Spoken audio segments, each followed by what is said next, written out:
Hello everyone, welcome to commerce Adda 24/7। My name is Aman Mehta और आज हम करने वाले हैं वन शॉट के अंदर क्लास 11th का अकाउंटेंसी का एक बहुत ही इंपॉर्टेंट चैप्टर जिसका नाम है कैश बुक। अब ये चैप्टर अगर हम बात करते हैं आपके मिड टर्म में जो आने वाला है उसमें सबसे इंपॉर्टेंट चैप्टर्स में से एक है और आपको इसको करने में भी बहुत मजा आएगा। तो चलिए स्टार्ट करते हैं आज की इस क्लास को। एंड तक देखिए, आपको पूरा ज्ञान मिलेगा इस चैप्टर का, साथ ही साथ आपको क्वेश्चंस भी कराए जाएंगे। ठीक है, तो स्टार्ट करते हैं आज की क्लास विद फुल जोश। तो आइए पढ़ना शुरू करते हैं। तो सबसे पहले हम बात करते हैं कि सर अभी तक आपने जो पढ़ाया वो है कि भाई सर आपने अकाउंटिंग क्वेश्चन पढ़ाया, आपने ट्रांजैक्शंस के बारे में बता दिया था, वहां पे आपने बता दिया था कि दो इंपैक्ट होते हैं हर चीज के अकाउंटिंग के अंदर, क्योंकि हम जो अकाउंटिंग पढ़ रहे हैं उसका नाम क्या है, double entry book keeping system. फिर आपने जब अकाउंटिंग क्वेश्चन करी फिर प्लस माइनस दो इंपैक्ट होते थे ना, एक प्लस एक माइनस, ऐसा ही तो होता था। तो सर फिर उसके बाद आपने बोला कि नहीं नहीं नहीं, उसके बाद आपको क्या करना है, डेबिट क्रेडिट सीखना है। डेबिट क्रेडिट सिखाया तो उसके साथ साथ आपने जर्नल एंट्री बता दी। जर्नल एंट्री बताई तो आपने बताया कि जर्नल एंट्री के बाद लेजर पोस्टिंग होती है। अब सर ये कैश बुक क्या है, कैश बुक क्या है? तो भाई देखो, सिंपल सी बात है कि यहाँ पर भी आपको डेबिट क्रेडिट का ज्ञान लेना बहुत जरूरी है। तो अगर आपको डेबिट क्रेडिट आपने या फिर हमारे पुराने सेशंस नहीं देखे हैं, आपको वन शॉट सारे मिल जाएंगे। तो आप जाकर के प्लेलिस्ट सेक्शन चेक कर सकते हैं या फिर आप डिस्क्रिप्शन बॉक्स के अंदर एक लिंक ट्री दिया हुआ है जहां पर आपको सारी की सारी चीजें सिस्टमेटिक तरीके से पूरे यूट्यूब लिंक के साथ आपको मिल जाएगी। तो आपको सारी चीजें मिल जाएंगी। ठीक है, या फिर आई बटन में भी चेक कर सकते हैं। आई बटन के अंदर आपको सारे वन शॉट के लिंक मिल जाएंगे। आपकी पूरी तैयारी आपके मिड टर्म की यहीं से होने वाली है। ठीक है, तो सर आपने बताया कि सारी ट्रांजैक्शन की क्या होती है, जर्नल होती है। बिल्कुल जी। फिर उसको हम क्या करते हैं, लेजर पोस्टिंग करते हैं। ये प्राइमरी बुक है तो इसको हम प्रिंसिपल बुक में लेके जाते हैं। ठीक है, प्रिंसिपल बुक, यहाँ पे प्राइमरी लिखा है, प्रिंसिपल बुक में लेके जाते हैं। तो सर ये तो गलत है सर, क्योंकि हमें कैश बुक भी पढ़ना है। बिल्कुल सही बात है। अगर सारा का सारा लोड आप जर्नल एंट्री में डाल देंगे, जर्नल प्रॉपर में डाल देंगे, तो फिर तो दिक्कत हो जाएगी। तो इसलिए हुआ क्या कि अगर बहुत सारी जर्नल एंट्री होने लग गई और हमें मान लो ढूंढनी पड़ी तो हमें दिक्कत हो जाएगी। क्यों? क्योंकि कैश की एंट्री अगर हम बात करें, कैश बहुत बार इन्वॉल्व होता है हमारी ट्रांजेक्शन के अंदर। सेल हम बहुत बार करते हैं, परचेज हम बहुत बार करते हैं। तो कुछ ऐसी स्पेसिफिक ट्रांजेक्शन हैं जो बहुत ज्यादा क्वांटिटी में होती है। अब इतना ज्यादा क्वांटिटी में होंगी तो उनके अंदर बाकी सारी भी मिक्स हो जाएंगी, तो हमें ढूंढने में, हमें सारी चीजें समझने में, अकाउंटिंग में दिक्कत होने लग जाएगी। तो इसलिए क्या हुआ, हमने ऐसा किया कि हमने प्राइमरी बुक्स को सब्सिडरी में कन्वर्ट किया और हमने कुछ स्पेसिफिक बुक्स बनाई जो आपको सामने दिख रही है। हमने कहा कि कैश की बहुत ज्यादा एंट्रीज होती है कैश से रिलेटेड, तो हम कैश बुक बनाएंगे, हम परचेज बुक बनाएंगे, हम सेल्स बुक बनाएंगे, हम परचेज रिटर्न बुक बनाएंगे, सेल्स रिटर्न बनाएंगे और जर्नल प्रॉपर बनाएंगे। ठीक है, कहने का मतलब क्या कि भाई कैश इन्वॉल्व है बहुत ज्यादा, हमारा काम ही ट्रेडर है हम, तो हम खरीदने बेचने का काम करते हैं, सेल और परचेज बहुत होती है। और जब हम परचेज करेंगे कुछ डिफेक्टिव आएगा तो हम रिटर्न भी करते होंगे, और जब कुछ सेल करेंगे तो वहां पे भी डिफेक्टिव बेच सकते हैं तो वो भी हमें वापस कर सकता है, तो हम सेल्स रिटर्न भी करते हैं। और जो इसके अलावा बची, क्योंकि ये ज्यादातर होती हैं, इसके अलावा भी जो एंट्री होंगी वो फिर कहाँ चली जाएंगी, फिर जर्नल प्रॉपर में चली जाएंगी, आपकी जर्नल एंट्रीज में चली जाएंगी। तो इससे क्या हुआ कि आपका जो जर्नल एंट्रीज का बाहर था वो थोड़ा कम हो गया और आपके लिए आपकी अकाउंटिंग सरल हो गई। ठीक है, तो इसलिए इतनी मेहनत की गई है, इसलिए क्या कहते हैं, अकाउंटिंग को इस तरह से तोड़ दिया गया है। तो सर आप मुझे एक बात बताइए, जब इतनी सारी बुक्स थी तो एक चैप्टर कैश बुक बनाने की क्या जरूरत थी? ठीक है, इसको इतना भाव क्यों दे रहे हैं सर? चलो जी मैं आपको बताता हूं इसको इतना भाव क्यों मिल रहा है। तो आप शुरू करते हैं परचेज से। बेटा परचेज को हम क्या करते हैं, जनरल एंट्री कर ली ना आपने, डेबिट करते हैं। परचेज एक एक्सपेंस है, एक्सपेंसेस क्या होते हैं, डेबिट होते हैं। सेल क्या होती है, सेल एक इनकम है, इनकम हमेशा क्रेडिट होती है।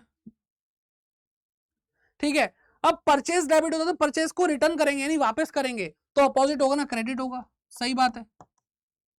सेल क्रेडिट होती है लेकिन सेल्स रिटर्न होगा, मैंने किसी सामान बेचा तो क्रेडिट किया, वो सामान मुझे वापस कह देगा, वापस कर देगा, कहेगा खराब है, तो क्या होगा बेटा, ये क्रेडिट तो ये डेबिट होगा। लेकिन आप मुझे एक बात बताओ, कैश के अगर सिनेरियो की बात करें, ये तो चैप्टर हम पढ़ चुके हैं, जर्नल एंट्री वाला तो पढ़ चुके हैं, तो इसलिए हम इसको नहीं पढ़ने वाले। ठीक है, लेकिन अगर हम कैश बुक के बारे में बात करें तो भाई कैश बुक के अंदर ऐसा क्या खास है, कैश डेबिट होता है या क्रेडिट होता है? सर कैश आता भी है और जाता भी है, तो कैश क्या होगा बेटा, डेबिट भी होगा और क्रेडिट भी होगा। तो सर मतलब इतनी सी बात की वजह से एक अलग चैप्टर बना दोगे क्या? Good question. देखो बेटा,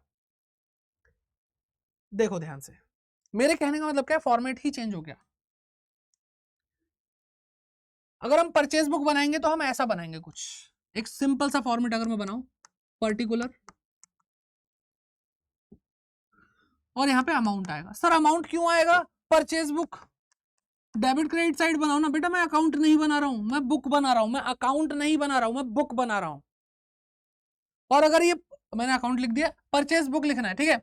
अगर मैं अकाउंट नहीं बना रहा हूं, मैं बुक बना रहा हूं, तो आप मुझे बताओ, अगर लिखा है ऊपर परचेज, तो परचेज तो अंडरस्टूड है ना कि परचेज तो डेबिट ही हुआ होगा। तो मैं यहाँ पे जो भी अमाउंट लिखूंगा, मैंने मान लो लिखा पेन खरीद लिए, मैंने यहाँ पे मान लो क्या खरीद लिया बेटा, पेंसिल खरीद ली, मेरी स्टेशनरी की दुकान है, ठीक है, मैंने परचेज ये सब किया। तो जो भी अमाउंट यहाँ पे आ रहा है, ये इसका ऑटोमेटिक मतलब क्या है? कॉमन सेंस है, अंडरस्टूड है कि ये डेबिट ही होगा। ये अमाउंट क्या होगा बेटा? डेबिट ही हो रहा है। समझ में आ रही है मेरी बात? तो यहां पर हमें अकाउंट के फॉर्मेट को बनाने की जरूरत नहीं है कि एक डेबिट साइड एक क्रेडिट साइड। अगर मान लो ये परचेज ना होता, मान लो ये सेल होता कि मैंने पेन पेंसिल सेल करे हैं, सेल्स बुक होती, तो ऑटोमेटिक ये इनकम है, तो ये जो अमाउंट आ रहा है ये क्या है? क्रेडिट ही होगा। तो ये बेटा अंडरस्टूड होता है, सेल्फ अंडरस्टूड होता है, ठीक है।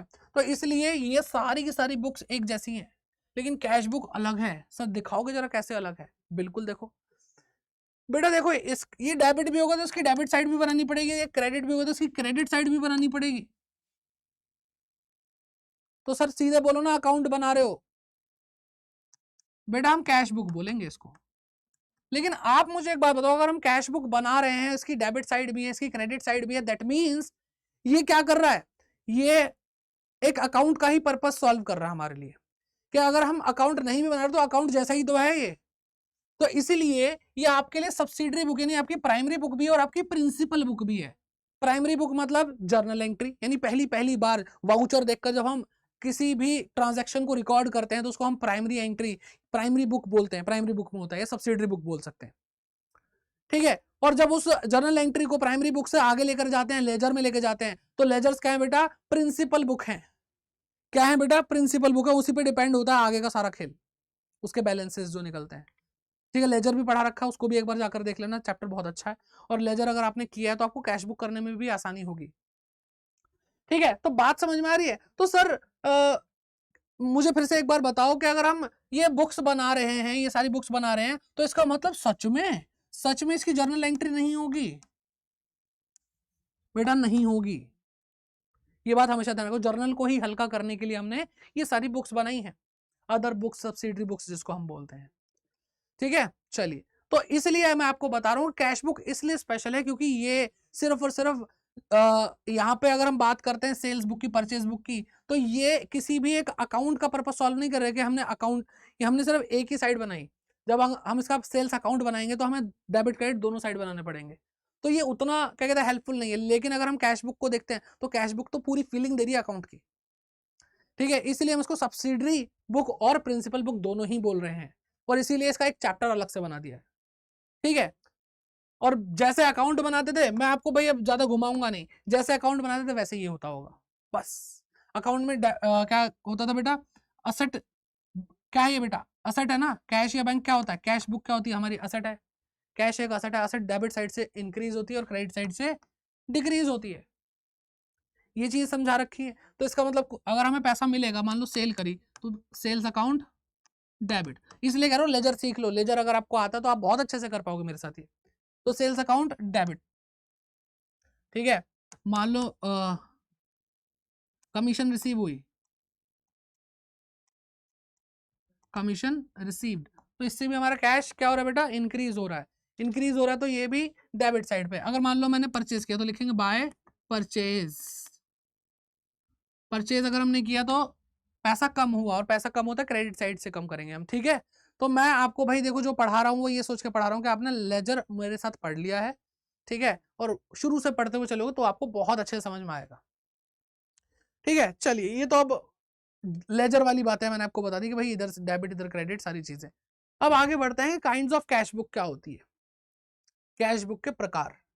तो कैश बुक जो होती है बेटा, पहला तो होता है सिंगल कॉलम कैश बुक, दूसरा होता है डबल कॉलम कैश बुक, तो तीसरा ट्रिपल कॉलम कैश बुक। बेटा बना सकते हैं और है भी, मैं आपको जनरली बताऊं, लेकिन आपके कोर्स में नहीं है, तो इसलिए तीसरे हम पढ़ते हैं पैटी कैश बुक, ठीक है। पैटी बुक लिखा, पैटी कैश बुक है ये, पैटी कैश बुक, ठीक है। तो ये पैटी कैश बुक है। तो सिंगल कॉलम कैश बुक में क्या है बेटा, इसमें सिर्फ कैश के बारे में बात होती है। डबल कॉलम कैश बुक में क्या है, इसमें बेटा कैश की भी बात होगी प्लस जो हमारा बैंक बैलेंस है उसकी भी बात होगी। तो इसमें 2 कॉलम बनते हैं, इसलिए इसको डबल कॉलम या 2 कॉलम कैश बुक भी बोलते हैं। एक कॉलम होता है कैश का, एक होता है बैंक का। तो अमाउंट के यहाँ पे 2 कॉलम है। पैटी कैश बुक क्या होती है, वैसे इन दोनों से अलग है। तो पैटी का मतलब होता है छोटा मोटा, तो छोटा मोटा जो खर्चे होते हैं ना, पैटी एक्सपेंसेस के लिए हम ये बनाते हैं, पैटी एक्सपेंसेस के लिए हम ये बनाते हैं। तो इसको तो बहुत अलग ही फ्लेवर में पढ़ेंगे, बहुत अलग ही मजा आएगा, इससे पढ़ेंगे सब कुछ आज। ठीक है, तो चलिए स्टार्ट करते हैं सिंगल कॉलम कैश बुक से, और क्वेश्चन करते करते हम आपको समझा देंगे सारी की सारी चीजें, आपको फॉर्मेट भी दिखाएंगे, सब कुछ हो जाएगा। ठीक है, तो देखो भाई ये तो क्वेश्चन है, लेकिन पहले मैं आपको फॉर्मेट दिखा देता हूँ। सिंगल कॉलम कैश बुक, बिल्कुल बिल्कुल आपको फीलिंग आएगी कैसे बेटा, बिल्कुल वैसी फीलिंग आएगी जैसे आप लेजर पढ़ रहे हैं। ठीक है, लेजर पढ़ रहे हैं। तो डेट का कॉलम है, पर्टिकुलर का कॉलम है, LF है और रुपीज है, ये तो हो गई डेबिट साइड। ठीक है, फिर डेट का कॉलम है, पर्टिकुलर का कॉलम है, LF का कॉलम है और रुपीज का कॉलम है, तो ये हो गई क्रेडिट साइड। ठीक है, क्रेडिट साइड से पैसा डिक्रीज होगा और डेबिट साइड से पैसा इंक्रीज होगा। ठीक है, तो ये बिल्कुल कैश अकाउंट जैसे आप मेंटेन करते हैं वैसे ही करो, बहुत आसानी से हो जाएगा। चलिए अब बढ़ते हैं आगे और इस क्वेश्चन को भी करते हैं। तो ध्यान से देखो क्वेश्चन में क्या है हमारे। सबसे पहले आपको 2022 1 अप्रैल को कैश इन हैंड दिया, यानी कैश बैलेंस है आपका कितना, 50,000 रुपए। तो बेटा किसी भी असेट का जो बैलेंस होता है वो डेबिट बैलेंस होता है। ओपनिंग बैलेंस कहाँ पे आएगा, पहले तो यहाँ पे देखो 2022, ठीक है, और 1 अप्रैल में ऐसे लिख रहा हूँ, लिखो टू बैलेंस BD 50,000 रुपये बेटा। ठीक है, ये हो गया। फिर 5 अप्रैल को cash purchases of 10,000 plus CGST और SGST 6% ईच, है ना। तो आपने क्या करा, परचेजेस किया तो इसका मतलब गुड्स परचेज करा है, तो परचेज अकाउंट आएगा और कैश जा रहा है, कैश जा रहा है। बेटा मैंने आपको क्या बताया, GST के लिए भी मैं आपको वन शॉट दे चुका हूं, तो मैंने आपको बताया है कि परचेज डेबिट होता है तो परचेज पे लगने वाला जो GST है वो भी डेबिट होगा। ठीक है, ये आपको एक टेक्निक दी जिससे आप याद रख सको, लॉजिक के साथ मैंने आपको उस वन शॉट में ही बताया है। ठीक है, तो परचेजेस क्या है 10,000 की, और इस पे 2 GST लग रहे हैं, एक CGST और एक SGST, 6% तो 6% कितना होता है बेटा, 600 रुपए होता है। तो 600 रुपए CGST लगेगा, 600 रुपए SGST लगने वाला है। तो यहाँ पे कम इधर से होगा ना, तो 2022 और 5 अप्रैल, तो यहाँ पे लिखेंगे बाय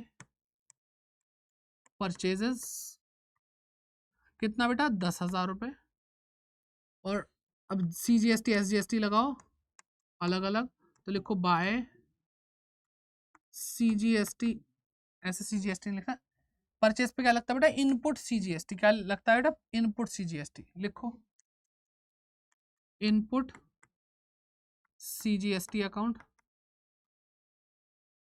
और फिर क्या आएगा भाई, बाय इनपुट SGST अकाउंट। बेटा 10,000 का 6%, 600 रुपये बताया मैंने आपको। ओके, चलिए तो हमने ये भी कर लिया। फिर 8 अप्रैल कैश सेल करी बेटा, 8,000 रुपये का सामान हमने कैश बेचा है, प्लस CGST भी लिया है हमने, SGST भी लिया है 6%। 8,000 का 6% कितना होता है बेटा, कितना होता है, 480 रुपये, 480 रुपये। ठीक है, तो सेल हुई है तो भाई इंक्रीज हो रहा होगा, तो डेबिट साइड से इंक्रीज करेंगे। डेट क्या थी भाई, 8 अप्रैल थी। ठीक है, 8 अप्रैल लिखो यहाँ पे, टू सेल्स, सेल्स क्रेडिट, तो सेल्स पे लगने वाला GST भी क्रेडिट, 8,000 रुपये।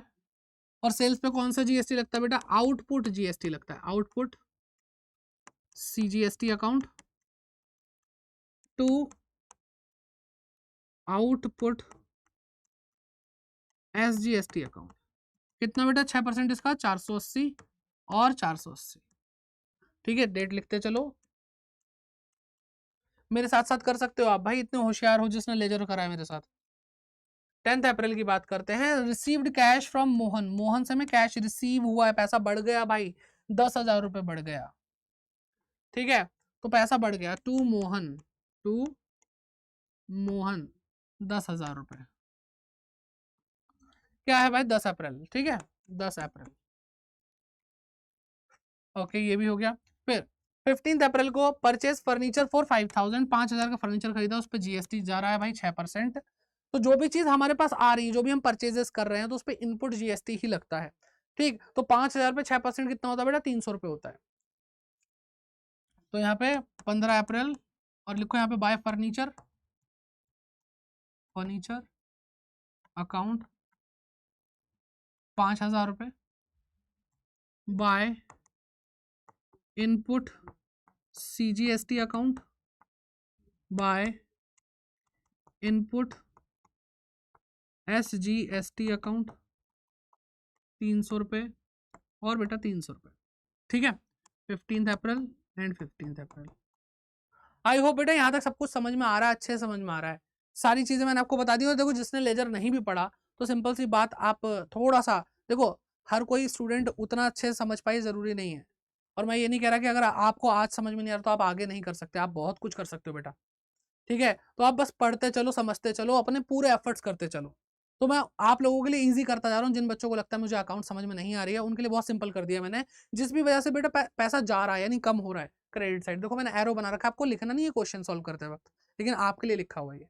डेबिट साइड पे पैसा आ रहा है तो पैसा बढ़ रहा है, तो मैंने एरो ऊपर की तरफ बनाया हुआ है, तो आपके लिए हेल्प हो जाएगी। थोड़ा अच्छे से समझो, थोड़ा एफर्ट करो, हो जाएगा। बहुत सिंपल है अकाउंट्स। ठीक है, चलो 15 भी हो गया।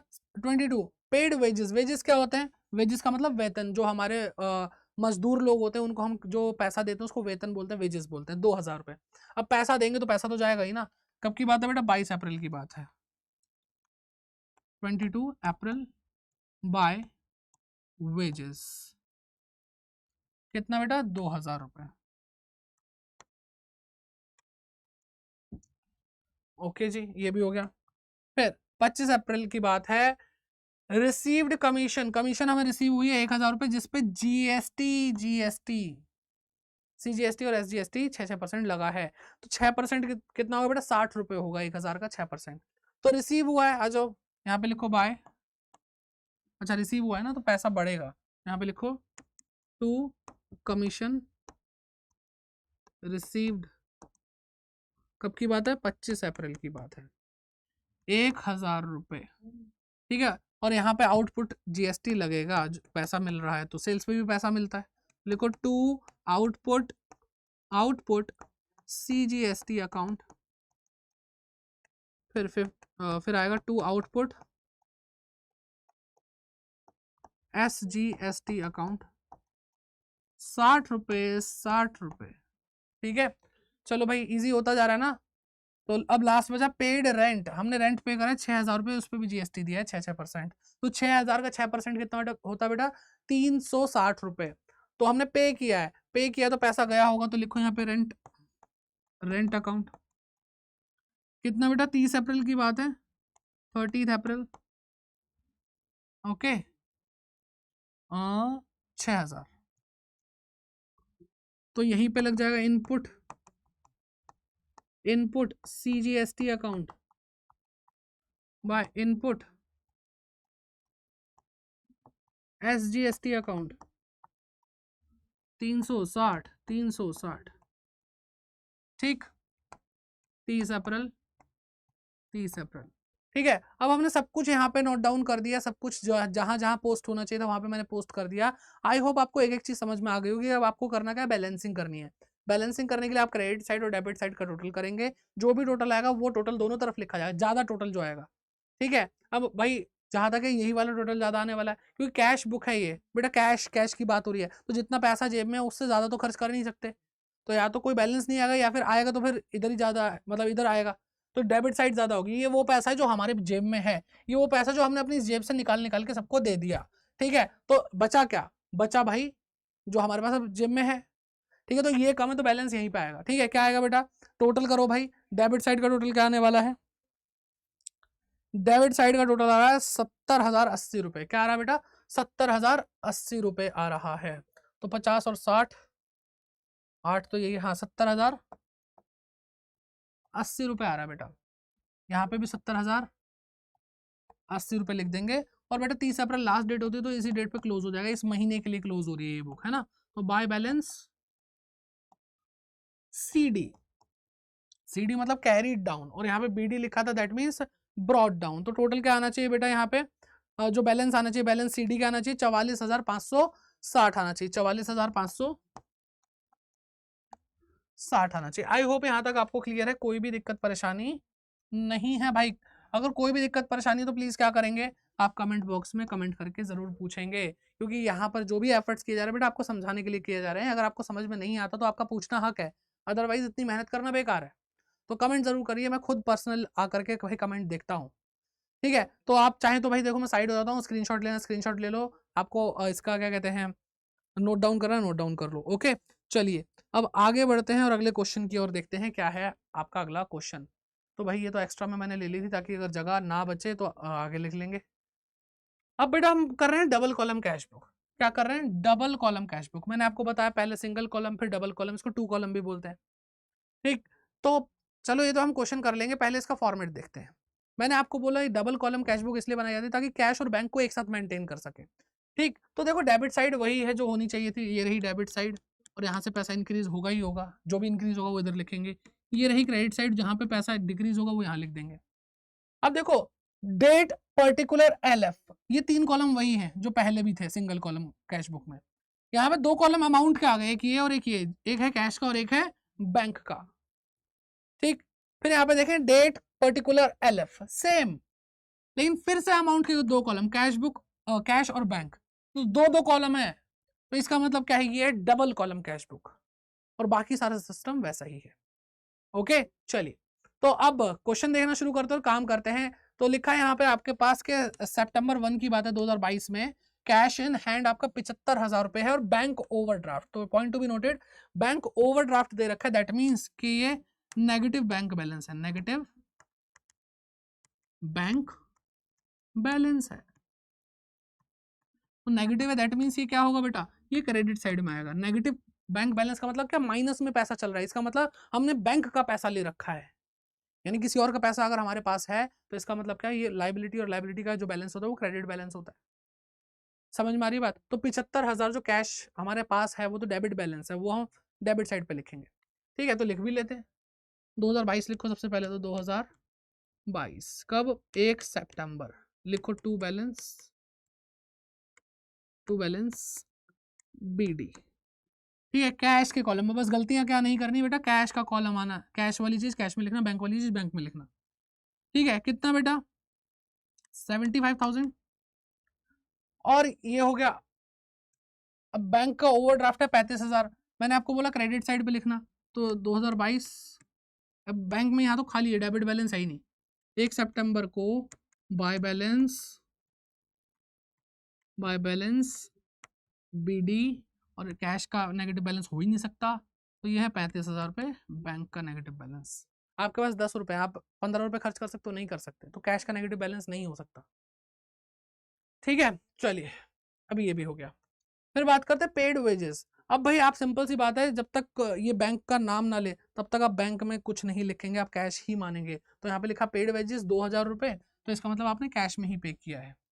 ठीक है, और वैसे भी नेगेटिव बैलेंस है, तो 2 सितंबर को पेड वेजेस, तो पैसे गए हैं, वेजेस पे करोगे तो पैसा कम होगा, तो क्रेडिट साइड से करना है।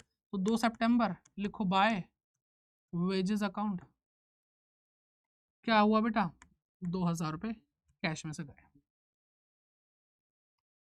ठीक है, ये भी हो गया।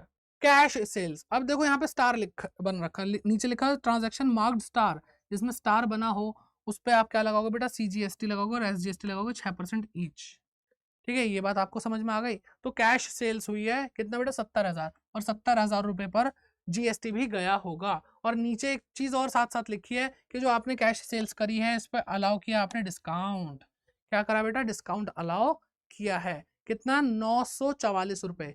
तो देखो GST जो लगेगा वो बेटा 70,000 रुपए पर पूरा पूरा लगेगा, लेकिन जो अमाउंट हम सेल्स में लिखेंगे वो 944 रुपए माइनस करके लिखेंगे, डिस्काउंट दिया है। तो सामान जो बेचा वो 70,000 रुपए की वैल्यू का, लेकिन हमने डिस्काउंट क्या दिया बेटा, 944 रुपए दिया है। तो GST डिस्काउंट देने के बाद नहीं, डिस्काउंट से पहले वाले प्राइस पे ही लगने वाला है, क्योंकि जो भी डिस्काउंट हम यहाँ पे ले रहे हैं वो कैश डिस्काउंट है। देखो लिखा भी हुआ कैश डिस्काउंट। तो सेल्स करिए, कब की बात है बेटा, 5 सितंबर की, तो 5 सितंबर टू सेल्स अकाउंट। अब 70,000 रुपए में अगर मैं 944 रुपए माइनस कर दूं तो बेटा क्या आएगा, क्या आएगा, 70 में से 944, ऑलमोस्ट 1,000 रुपये माइनस हो गए, तो यानी 69,000 बचा। लेकिन 44 है ना, तो बेटा कितना 6, ठीक है 56 रुपये और, तो भाई 69,056 रुपये होने चाहिए। 69,056 रुपये माइनस कर 70,000 रुपये में से अगर मैं 944 रुपये माइनस करूं तो 69,056 रुपीज आएगा, वो लिख दिया मैंने। ठीक है, चलो अब यहाँ पे बैंक का तो कोई जिक्र था ही नहीं। अब सेल्स क्रेडिट, तो सेल्स पे लगने वाला जीएसटी भी क्रेडिट होगा। ठीक है, तो आउटपुट सीजीएसटी अकाउंट 5 सितंबर टू आउटपुट एसजीएसटी अकाउंट 70,000 का बेटा 6%, तो क्या आएगा 4,200 आएगा, 4,200 4,200 डैश डैश। ठीक है, आई बात समझ में? आगे बढ़े, तो ये भी हो गया, ये भी हो गया। सर डिस्काउंट की तो एंट्री करी नहीं, मतलब डिस्काउंट को तो कैश बुक में लिखा ही नहीं। अब ध्यान से देखो बेटा, डिस्काउंट को हमने क्यों नहीं लिखा।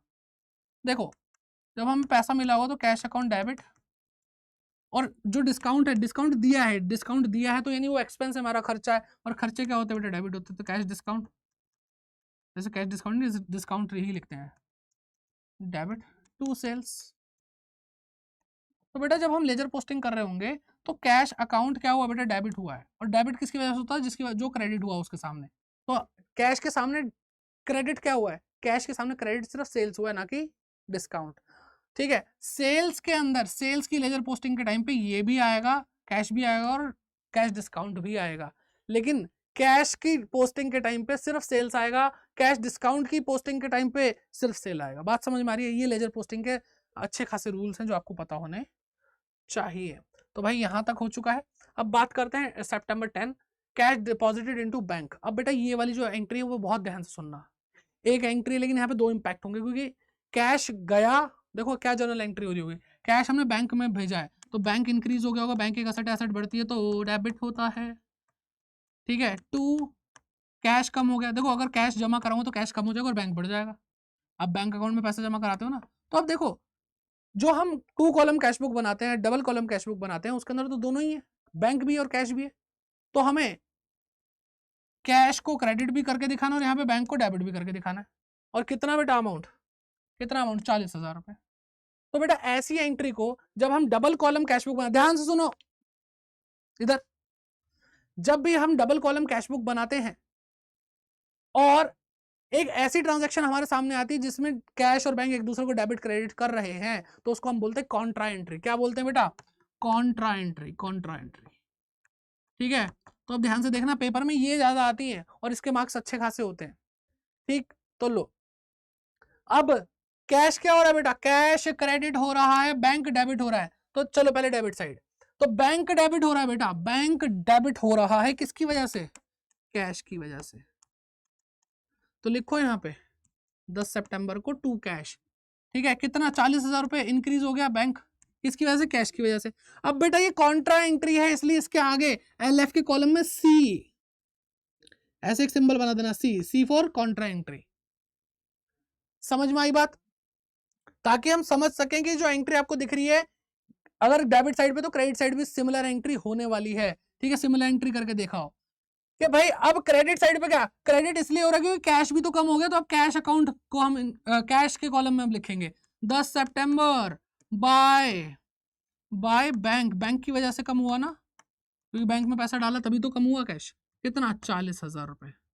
ठीक है, और यहाँ पे भी लिख दो सी, दैट मीन्स कॉन्ट्रा एंट्री। तो एलएफ के कॉलम का एक और यूज देखने को मिला आपको। ठीक है, चलिए, तो ये हो गया, काफी इंपॉर्टेंट था।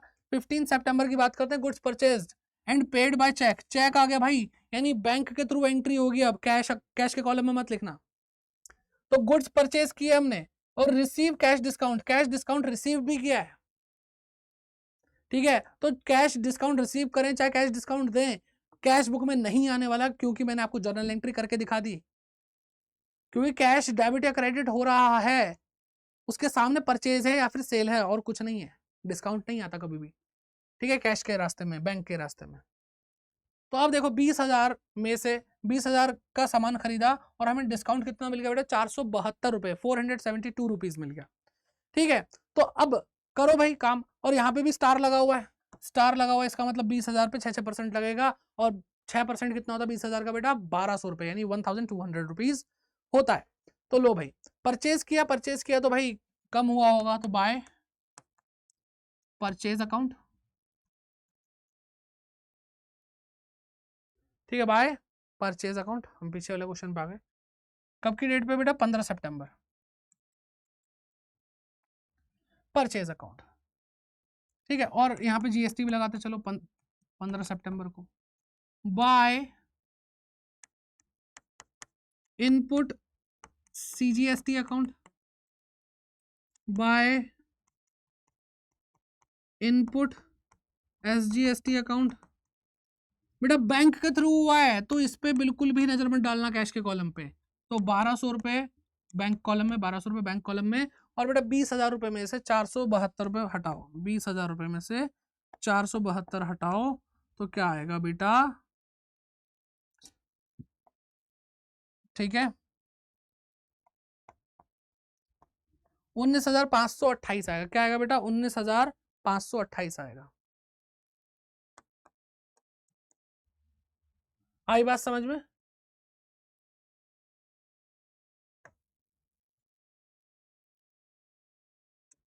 ठीक है, चलिए अब आगे बढ़ते हैं। सब कुछ कर लिया। पेड रेंट, रेंट पे भी क्या स्टार है बेटा, 6% जीएसटी। तो रेंट कितना पे करा बेटा, 5,000 रुपये रेंट पे किया। अब 5,000 रुपये अगर हमने रेंट पे किया तो पैसा कम हुआ होगा। डेट में भूल गया, 20 डेट है, 20 सितंबर।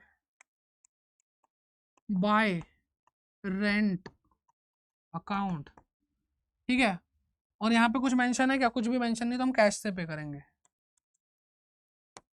और इस पे जीएसटी भी है, तो 20 सितंबर को लगाएंगे हम input CGST account by input SGST account, ठीक है बेटा। तो कितना हो गया, 6%, 300 रुपये हो गया, ठीक है। डबल कॉलम कैश बुक आपके पेपर में आएगी, सिंगल कॉलम आने के चांसेस बहुत कम है। डबल कॉलम कैश बुक आएगी भाई, आएगी, मैं आपको बता रहा हूँ, ठीक है। तो डबल कॉलम आएगी या पैटी आएगी, पैटी कैश बुक। चलिए ये भी हो गया। फिर आता है Drew from bank for personal use. Personal use करा है, यानी ड्रॉइंग्स करी है, ड्रॉइंग्स करी है, बैंक से निकाला है भाई, बैंक से पैसा निकाला है, लेकिन क्या ये पैसा हमारे बिजनेस में आया है, नहीं आया। बिजनेस में आया होता तो हमारा कैश बढ़ता, और कैश बढ़ता और बैंक भी घट रहा है, तो फ्री कॉन्ट्रा एंट्री होती, लेकिन यहाँ पे कॉन्ट्रा एंट्री नहीं है मेरे भाई, ये ड्रॉइंग्स है। क्या है बेटा, ड्रॉइंग्स है 4,000 रुपए की, ठीक है। चलो तो पैसा कम हुआ बाय ड्रॉइंग्स अकाउंट, ठीक है, बैंक से निकाला है 4,000, ठीक है। कौन सी डेट थी, 25 सितंबर। ओके बेटा, चलो फिर 30 सितंबर को सैलरी पेड, हमने सैलरी दे दी 10,000 रुपए की, ठीक, कैश में जाएगी, लिखो यहाँ पे 30 सितंबर, और यहाँ पे आएगा बाय सैलरी 10,000 रुपये। ओके, आई होप यहाँ तक क्लियर है भाई, सब कुछ कर लिया भाई। अब बैलेंसिंग करने की बारी आ चुकी है, बैलेंसिंग करने की बारी आ चुकी है। तो सबसे पहले अब देखो एक एक करके काम करना है, कैश को टोटल करना, और यहाँ पे इधर डेबिट साइड के कैश कॉलम को और क्रेडिट साइड के भी कैश कॉलम को बैलेंस करते हैं। तो एक बात तो तय है कि भाई हमारे जो कैश है वो पूरा का पूरा खर्च कर देंगे तो जीरो हो जाएगा यहाँ पे बैलेंस, लेकिन माइनस में नहीं जा सकता। तो यहाँ पे लिखो 30 सितंबर बाय बैलेंस CD। टोटल करो भाई, इसका कैश के डेबिट साइड का टोटल करो, क्या आएगा भाई, टोटल करो जल्दी से। 1,52,456 आएगा, 1,52,456 रुपए आएगा। तो इधर भी क्या लिखूंगा, 1,52,456, ठीक है, 56 है, ओके डन है, बढ़िया। 1,52,456, और जब इधर का टोटल करूंगा मैं, और 1,52,456 में से मैं माइनस करूंगा, ये 1,52,456 से माइनस करूंगा तो आएगा भाई 94,856। क्या आएगा बेटा? 94,856 आ जाएगा। ये आपका आंसर है, ये बैलेंस आपका सही आना चाहिए। अब अगर हम देखें तो भाई यहाँ पे हमारा नेगेटिव बैलेंस था बैंक का, कैश कॉलम को तो हमने सेटिस्फाइड कर दिया। अब बैंक के नेगेटिव बैलेंस देखते हैं कि भाई अब यहाँ पे नेगेटिव बैलेंस आ रहा है या नहीं आ रहा है। तो ऑब्वियसली यहाँ पे 40,000 है बस, और यहाँ पे 35,000 19,000 ये, तो ये साइड ज्यादा है। तो आपका जो बैंक है उसका अभी भी नेगेटिव बैलेंस आ रहा है, तो ओपनिंग नेगेटिव बैलेंस उधर है तो क्लोजिंग बैलेंस इधर होगा। 30 सितंबर टू बैलेंस CD और ब्रैकेट में लिख दो ओवरड्राफ्ट। ओवरड्राफ्ट, ओवर का मतलब ज्यादा, ड्राफ्ट मतलब निकाल रखा है पैसा, ठीक है। तो उधर भाई क्या आएगा? 60,928। क्या आएगा बेटा? 60,928 आएगा, 60,928। और उसमें से 40,000 चला जाएगा तो आपका क्या आएगा भाई? 20,928, 20,928 आएगा। तो आपका आंसर क्या हुआ? आपका एक तो ये आंसर आ रहा है और आपका ये आंसर आ रहा है। समझ रहे हो? ये इस तरीके से आपके जो डबल कॉलम कैश बुक है वो इस तरह से बनती है। तो बस आराम से संयम से चीजें करोगे, कैलकुलेशन सही करोगे, आपका आंसर बिल्कुल सही आएगा। कोई भी रॉकेट साइंस नहीं है, लेजर कर रखा हो, डेबिट क्रेडिट की नॉलेज हो, यूं हो जाएगा। ठीक, चलिए अब आगे बढ़ते हैं और आगे पढ़ते हैं हम petty cash book. Petty book लिखा हुआ है, मुझे बर्दाश्त नहीं हो रहा। कैश बुक करो इसको, कैश, पैटी कैश बुक। तो पैटी कैश बुक की भी अगर मैं बात करूं, दो तरह की होती है। एक होती है सिंपल पैटी कैश बुक, और दूसरी होती है analytical petty cash book. Sir paper में क्या आता है? सिंपल चीजें आती हैं क्या? आप बताओ।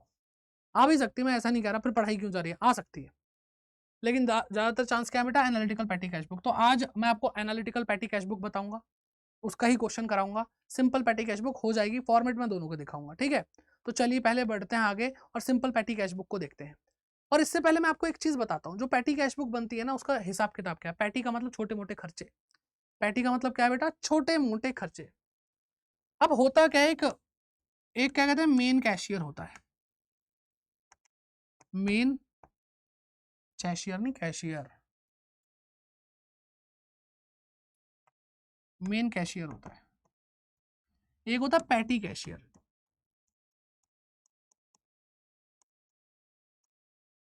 ठीक है, अब सिंपल सी बात है, मैंने छोटा बनाया, इसका मतलब ये भाई मेन रोल इसी का है, मेन मेन कैशियर यही है। और पैटी कैशियर छोटा मोटा अपने अंडर रखा हुआ भाई। ये क्या करता है? अब आप खुद सोचो, एक बहुत बड़ी कंपनी का ये कैशियर है जो लाखों करोड़ों की डील देखता है कि भाई वहां से 500 करोड़ आ गए हैं, अरे उसको 3 लाख करोड़ रुपए देने हैं, ये करना वो करना फलाना। भाई अब सोचो, चाय वाला है कंपनी के बाहर, कंपनी के बाहर एक टपरी है, टपरी, ठीक है, टपरी है। वहां से छोटू आए, साहब वो ना चाय ली थी आपके ऑफिस में, चाय आई थी साहब, 30 रुपए हो गए।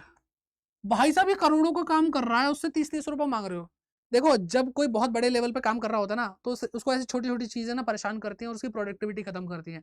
तो इसलिए पैटी कैशियर का रोल ही यही है कि वो सारे छोटे खर्चे अपने जिम्मे ले ले और सारे हैंडल यही करे, ठीक है। तो होता क्या है कि जो मेन कैशियर है ना, मेन कैशियर पूछता है पैटी कैशियर, बताओ हिसाब किताब लगा करके पूरे महीने के का हिसाब किताब लगाओ और बताओ छोटे मोटे कितने खर्चे होते हैं, और एक ही बार में मुझसे पैसा ले लो।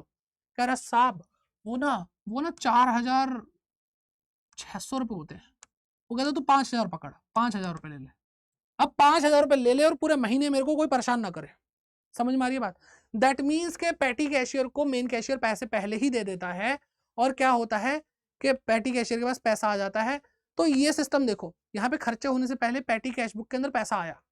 इस सिस्टम को पता है क्या बोलते हैं? Impress system of patty cash book. क्या बोलते हैं बेटा? इम्प्रेस्ड, इम्प्रेस्ड, इम्प्रेस नहीं, impressed system of patty cash book. तो आपको समझ में आया इम्प्रेस्ड सिस्टम क्या है? इम्प्रेस्ड सिस्टम है पहले से ही हिसाब किताब लगा करके एस्टिमेटेड अमाउंट ले लेना और उसी में से पैसे खर्च करना। जैसे आपके पापा कई बार क्या करते होंगे भाई, आपकी मम्मी को पूरे महीने का खर्चा देते होंगे। अब आपकी मम्मी ने भी तो पूरा खर्चे का हिसाब किताब लगाया होगा ना, कि राशन इतने का आता है, बच्चों की स्कूल की फीस इतनी होती है, ट्यूशन की फीस इतनी होती है, ठीक है, और छोटे मोटे खर्चे जो होते हैं घर के लिए वो इतने होते हैं, तभी तो आपके पिताजी को बताती हैं। तो वो पिताजी क्या करते हैं? आपके मम्मी को पैसे दे देते हैं। तो ये क्या है बेटा? यही तो इम्प्रेस्ड सिस्टम है। पहले एस्टिमेट लगा कर ओवरऑल अमाउंट दे देना, ठीक है, एक एस्टिमेटेड अमाउंट दे देना ताकि पूरे महीने का खर्चा चल सके, ठीक है। तो जो भी पैटी कैश बुक हम पढ़ रहे हैं ना, पैटी कैश बुक। तो जो भी हम पैटी कैश बुक पढ़ रहे हैं वो impressed system of patty cash book के ऊपर रन करता है। ठीक है, चलिए अब हम देख सकते हैं, अब हम देख सकते हैं, अच्छे से समझ में आएगा। तो भाई देखो, आपको यहाँ पे डेबिट क्रेडिट कुछ नहीं दिख रहा होगा, क्योंकि एक बार पैसा आना है और बाकी इस जो पैटी कैश बुक हम बना रहे हैं इसमें से पैसा जाता ही रहेगा, जाता ही रहेगा, जाता ही रहेगा, क्योंकि एक ही बार मिलेगा। किससे मिलेगा? मेन कैशियर से मिलेगा। तो देखो यहाँ पे एक कॉलम है, सबसे पहले अमाउंट रिसीव्ड, तो जो भी अमाउंट आएगा वो एक बार यहाँ पे आ जाएगा। ठीक है, और पैटी कैश बुक या कोई भी कैश बुक जो होती है वो कैश मेन कैश बुक में अटैच हो जाती है। जो अभी हमने double column single column cash book पढ़ी, तो जो मेन कैशियर है वो मेन कैशियर क्या संभाल रहा होगा बेटा? मेन कैशियर तो ये डबल कॉलम कैश बुक संभाल रहा होगा। ठीक है, तो मेन कॉलम सॉरी जो डबल कॉलम कैश बुक है वो मेन कैशियर संभाल रहा होगा, और जब वो पैटी कैशियर को पैसा देगा तो वो इसके अंदर एंट्री कर देगा। तो आपको ध्यान क्या रखना है कि सिंपल पैटी कैश बुक में या कोई भी एनालिटिकल पैटी कैश बुक में जो भी पैसा आया वो कहां से आया? वो कैश बुक फोलियो होगा। ठीक है, कैश बुक फोलियो होगा, तो कैश बुक में कहां पे एंट्री हुई है इस पैसे की वो लिखा जाएगा। ठीक है, फिर यहाँ पे डेट का कॉलम दिया है, तो यहाँ पे डेट आएगी। ये वाली डेट किससे रिलेटेड होगी? जो अमाउंट रिसीव हुआ है। और बाकी सारी जो डेट होंगी वो किससे रिलेटेड होगी? जो पैटी एक्सपेंसेस हो रहे हैं, पैटी एक्सपेंसेस हो रहे हैं। समझ में आ रही है बात? जो पैटी एक्सपेंसेस हो रहे हैं, तो पर्टिकुलर के अंदर क्या होगा? सारे एक्सपेंस के हेड आ जाएंगे, जितने भी एक्सपेंसेस हैं वो सब लिखे जाएंगे। ठीक है, वाउचर नंबर आ जाएगा कि जो भी हमने खर्चे करे हैं उसका वाउचर यानी बिल, वो नंबर लिखा जाएगा। अगर होगा तो आपके क्वेश्चंस में इतना डिटेल में नहीं दिया होता, टेंशन मत लो, लेकिन फॉर्मेट तो समझना जरूरी है। और जो भी खर्चा हुआ सारे अमाउंट लिखते चले जाएंगे। ठीक है, ट्रैवलिंग का इतना खर्चा दिया, चाय वालों को इतना खर्चा दिया, ठीक है, पोस्टेज का इतना खर्चा है, सारे खर्चे लिख देंगे। समझ में आ रही है बात? चलो, ये तो हो गया simple patty cash book. Analytical petty cash book में क्या होता है? एनालिटिकल का मतलब होता है जिसको हम एनालाइज कर ले, तोड़ तोड़ के समझें अच्छे से। दैट मीन्स के अब ये है तो वही पैटी कैश बुक, लेकिन इसके अंदर कॉलम बढ़ा दिए हैं और जितने भी पैटी एक्सपेंसेस और उनको ट्रेस किया जा रहा है, जितने भी छोटे खर्चे और उनको ट्रेस किया जा रहा है कि इन छोटे खर्चों में भी जो हमारे मेन खर्चे हैं उसका पैसा कहाँ जा रहा है। ठीक है, तो देखो वो जो रिसीट यानी जो हमें अमाउंट रिसीव हुआ है वो तो एक ही बार यहाँ पे आ जाएगा और वो डेट यहाँ पे आएगी। ठीक है, और बाकी सारी डेट कितने हैं बेटा? ये सारी डेट एक्सपेंसेस की है। वाउचर नंबर यहाँ आ जाएगा, पर्टिकुलर यहाँ पे आ जाएंगे कि भाई कौन कौन से पैसा, एक बार पैसा यहाँ पे मिला और बाकी सारे खर्चे खर्चे खर्चे खर्चे खर्चे, और जो भी टोटल पेमेंट है वो यहाँ पे लिखते चले जाएंगे। ये जो खर्चा इसका अमाउंट ये रहा, ये रहा, इस खर्चे का अमाउंट ये रहा, सारी चीजें। और अब देखो बेटा, यहाँ से इसके बाद से यहाँ तक तो ये सिंपल पैटी कैश बुक ही है, लेकिन इसके बाद से जितने भी खर्चे हैं, जैसे कन्वेंस का खर्चा, कार्टेज का खर्चा, स्टेशनरी कोरियर का खर्चा है, पोस्टेज का खर्चा है, सन्डे यानी और ऊट पटांग खर्चे हैं, हमें छोटे मोटे इस पे जीएसटी भी पे करने पड़े, सारे खर्चे लिखे हैं। यानी जितने भी खर्चे हो रहे हैं ना, ये जैसे मान लो कार्टेज है, कार्टेज मतलब जो बैलगाड़ी घोड़ा गाड़ी पे हम सामान लदवा करके लेकर आते हैं तो वो कार्टेज कहलाता है। तो एक छोटा मोटा खर्चा है, तो कार्टेज हम यहाँ पे भी लिखेंगे और यहाँ पे भी लिखेंगे। सर सीधे सॉल्व करके दिखाओ क्वेश्चन। तो भाई देखो, ये रहा आपके सामने क्वेश्चन और मैं आपको करके दिखाऊंगा petty analytical petty cash book. ठीक है, आपको क्वेश्चन में लिखा है prepare analytical petty cash book. तो सबसे पहला क्या है? सबसे पहला तो ये है 1 अप्रैल की बात है, ड्रू फॉर पैटी कैश। ठीक है, तो जो पैसा मिला, ठीक है, जो हमें पैसा मिला उसके बारे में बात हो रही है। समझ में आ रही है बात? उसके बारे में बात हो रही है। तो जो भी कैश बुक है पैसा या कैश बुक है या फिर बैंक है, वहां से पैसा आ रहा है 5,000 रुपये, इन्होंने एस्टिमेट किया होगा 5,000 दे दो। तो लो भाई, फॉर्मेट ये रहा पूरा का पूरा इस क्वेश्चन का। तो यहाँ पे डेट क्या है बेटा? 2022 1 अप्रैल। ठीक है, पर्टिकुलर क्या है? यहाँ पे लिखो टू कैश अकाउंट या बैंक अकाउंट, कैश अकाउंट लिख रहा हूँ बेटा 5,000 रुपये। रिसीट जो आता है बेटा इधर ही लिखा जाएगा। समझ में आ रही है बात? समझ में आई? चलो, अब टोटल पेमेंट का अमाउंट यहाँ पे आ रहा है, ये पेमेंट नहीं है, ये तो पैसा रिसीव हुआ है।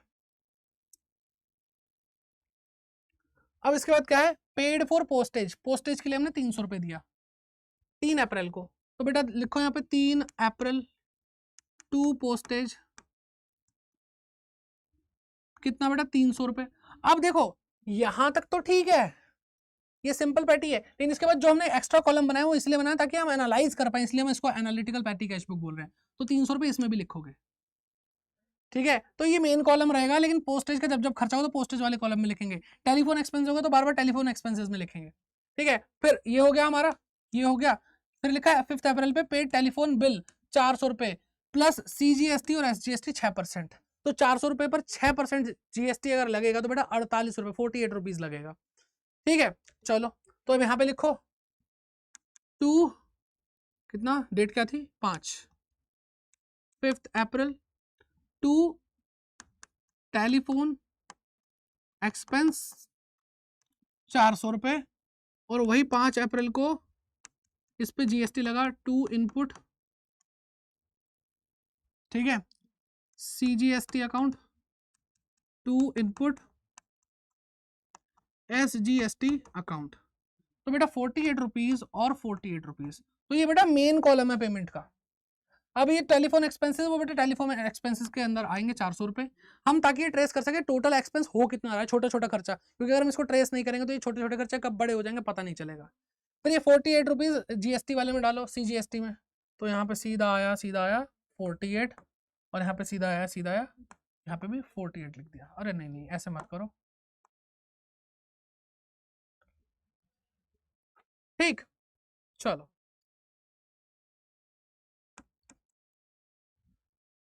अब ये हो गया 8 अप्रैल को पेड फॉर कार्टेज, कार्टेज हमने पे किया 140 रुपए का, कार्टेज बताया मैंने, बैलगाड़ी घोड़ा गाड़ी इन पे इसको खर्चा होता है। 8 अप्रैल टू, अरे टू लिख रहा हूँ मैं, यहाँ पे 2 नहीं आएगा, बाय आएगा, सॉरी। जब पैसा रिसीव करते हैं तो बेटा यहाँ पे 2 आता है और बाकी हर जगह बाय आएगा, क्योंकि पैसा जा रहा है, जाता है तो बाय लिखते हैं ना, जाता है तो बाय करते हैं, बाय बाय बाय, ठीक है चलो। तो क्या है भाई, कार्टेज, कार्टेज कितना बताया बेटा 140 रुपए, 140, कॉलम का है कार्टेज का, ये रहा, लिखो 140 रुपए। यहाँ पर 48 नहीं लिखा जा रहा है इससे, हाँ चलो अब लिखा गया। फिर 9 अप्रैल को पेड पोस्टेज, फिर पोस्टेज पे किया, पोस्टेज पे किया, ठीक है बेटा।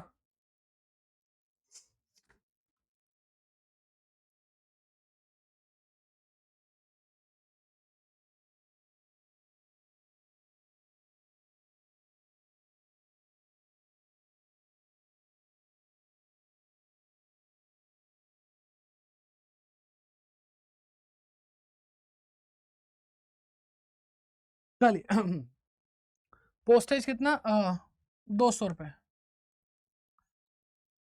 तो लिखो 9 तारीख को पोस्टेज, 9 अप्रैल बाय पोस्टेज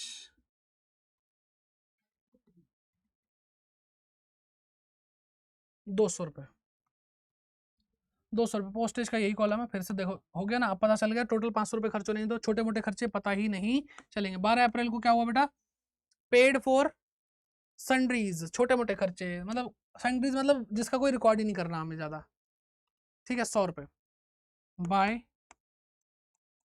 सन्ड्रीज, 100 रुपए क्या बेटा 12 अप्रैल, सन्ड्रीज का क्या है, सन्ड्रीज एक्सपेंसेस ये रहा, ओके। फिर लास्ट में पेड स्टेशनरी 300 रुपए, GST गया भाई 6%, 300 का 6% कितना होता है, 18 रुपए होता है ना,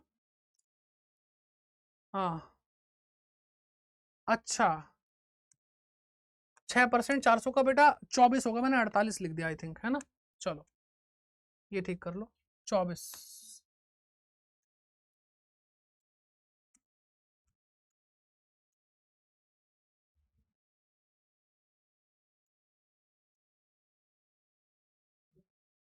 हम्म 27 अप्रैल स्टेशनरी 300 रुपए, 27 अप्रैल स्टेशनरी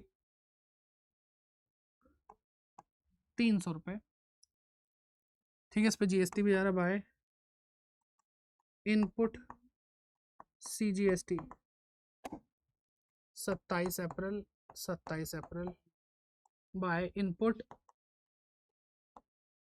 SGST, तो 18 रुपए और 18 रुपए हो गया, 18 और 18, और स्टेशनरी में 300। तो बेटा देखो एनालिटिकल बनाने में कोई टेंशन नहीं है, इतना आसान होता है, करोगे तो हो ही जाएगा, ठीक। चलिए आई होप आपको यहाँ तक समझ में आ गया, कोई दिक्कत वाली बात नहीं है। अब बेटा पता क्या क्या करना है कि भाई हमने 5,000 रुपये रिसीव करे थे और यहाँ पर हमारा क्या बेटा ये हमारे एक्सपेंसेस हो गए, तो इसका टोटल करो। ठीक है, इसका टोटल करो, क्या आएगा बताओ जल्दी से। 1 मिनट, यहाँ पे जो पैसा बचेगा वो बैलेंस भी तो लिखना है। तो बेटा 30 अप्रैल लास्ट डेट पे लिखते हैं ना, बाय बैलेंस CD। तो बेटा पहले इसका टोटल करो, फिर 5,000 से माइनस करो और फिर बताओ क्या आएगा। तो टोटल तो 5,000 ही आने वाला है, क्योंकि देखो इस साइड का टोटल, रिसीट का टोटल 5,000 होगा, और 5,000 में से माइनस करो जो बैलेंस आएगा उसको लिख देंगे, तो टोटल 5,000 बनना ही है।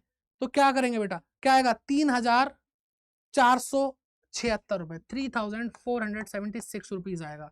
ठीक है, तो ये हमारा बैलेंस है, क्या है बेटा, ये हमारा बैलेंस है। और जब बैलेंस होता है तो वो आगे ट्रांसफर हो जाता है, आगे ट्रांसफर हो जाता है ना, समझ में आ रही है बात। चलें आगे।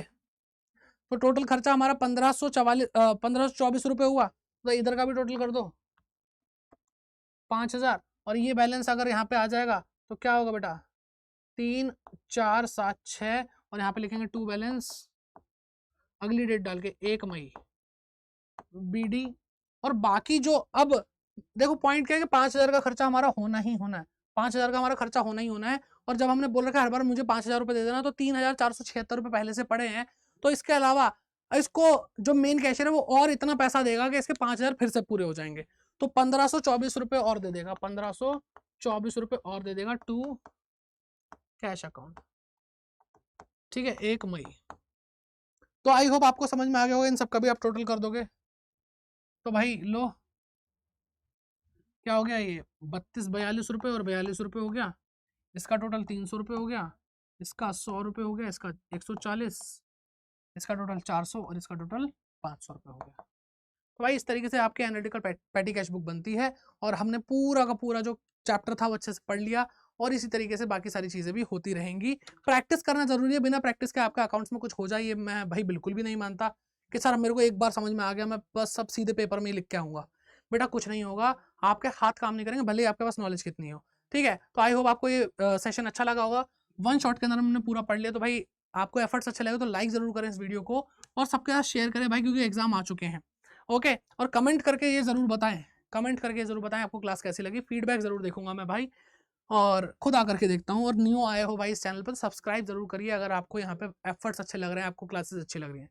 तो मिलते हैं आपसे किसी और वीडियो में, तब तक के लिए bye bye, take care and keep growing.